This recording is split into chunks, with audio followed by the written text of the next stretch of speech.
We have some Magnet Warriors, Morinphen, and Enneacraft too.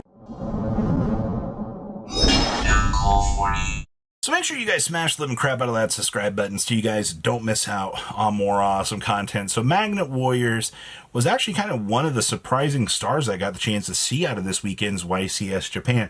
But of course, you know, there has to be a Fiendsmith combo creaking around in here, kind of ruining some of the players' days, which is a little bit sad. But at the same time, you know, if you can get access to an Earth Barrier statue, if you can get access to a lot of the bells and whistles that a deck like this is trying to generate, I can understand the consistency. You know, the Magnet Warrior stuff also gives you access to, you know, the new big fusion monster, which is one of the biggest consistency upgrades for a deck like this. And to the Magnet Warrior fans, I mean, you use the Emancipator stuff, it ends up being free extenders for you. You actually have, I would consider, quite a consistent deck in front of you actually working out, and that's amazing. Next up, we have Morinphen and friends.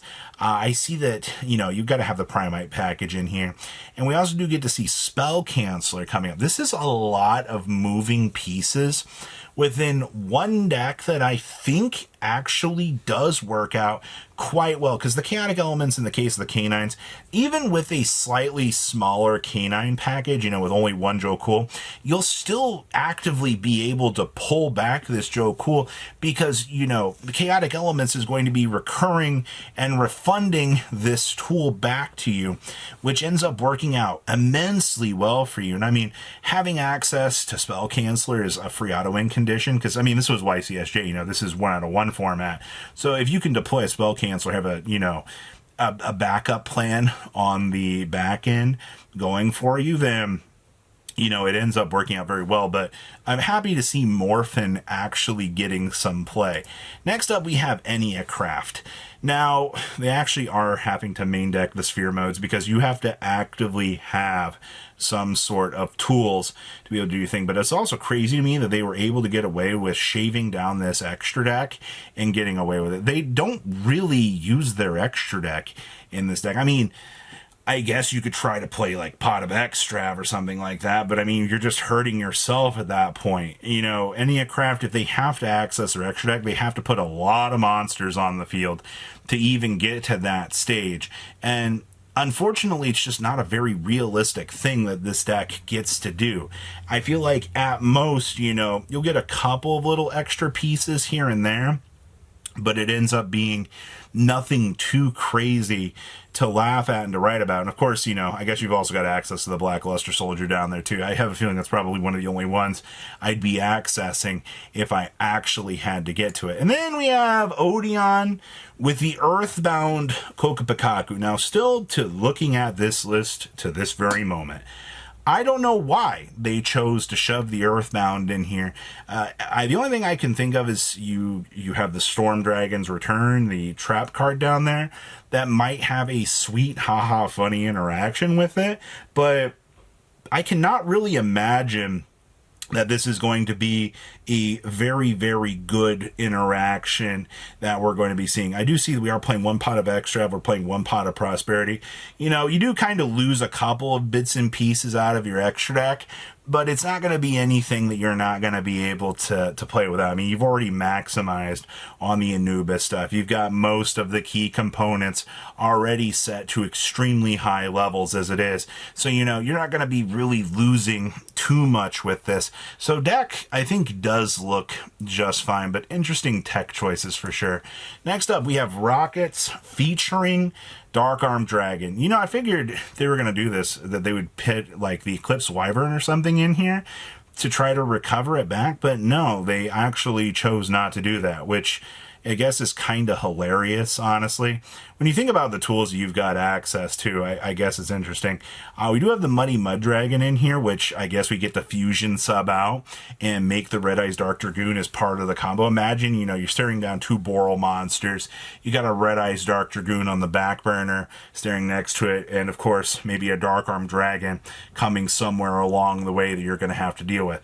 that is a lot that is being shoved at you in one deck. And I really don't know if that's a scary thought or not. I don't know, this just looks like standard Dragon Link at this point with a couple of extra bells and whistles that do kind of look scary that you're going to have to deal with.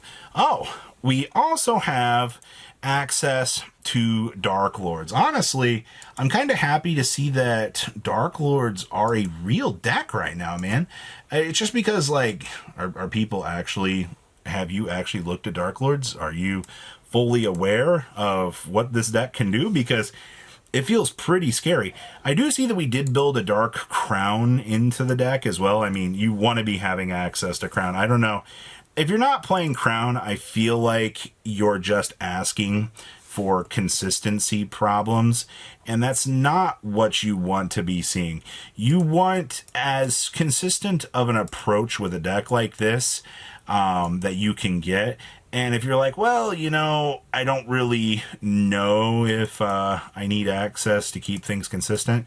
I mean, sure, I guess it comes down to your results and what you're going to try to want to have, but I think Dark Lord's doing just fine.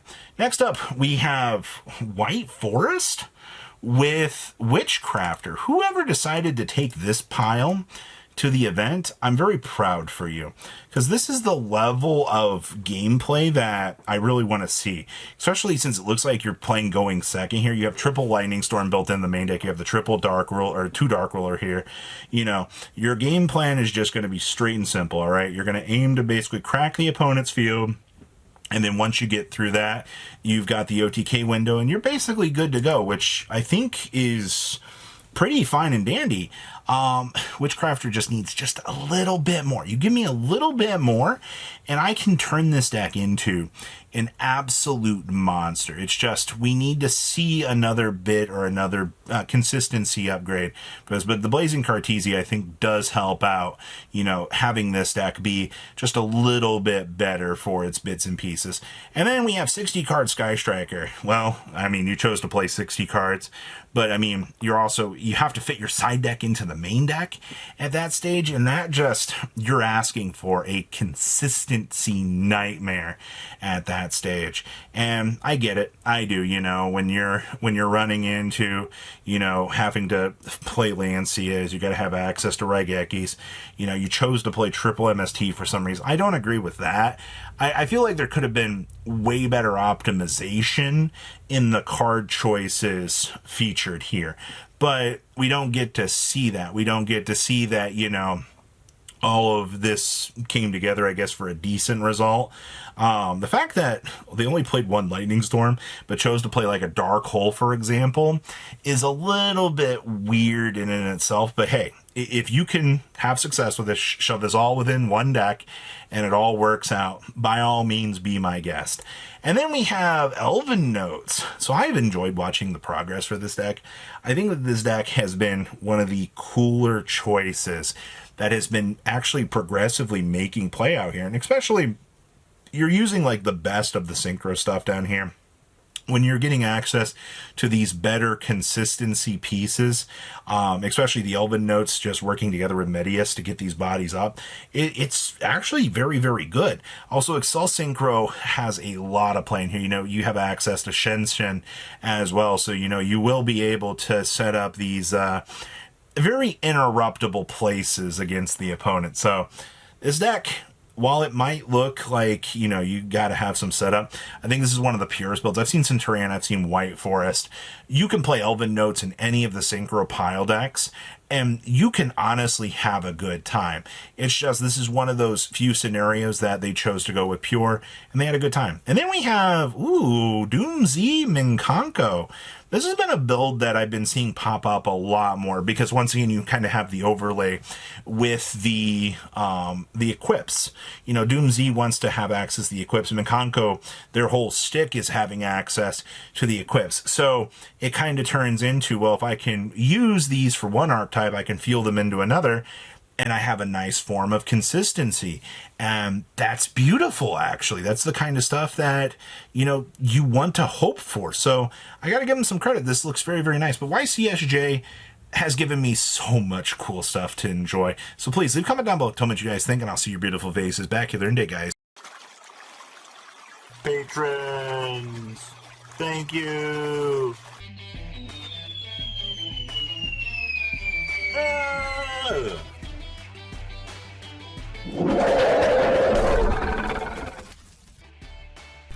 Thank you so much for watching. Check out these other videos.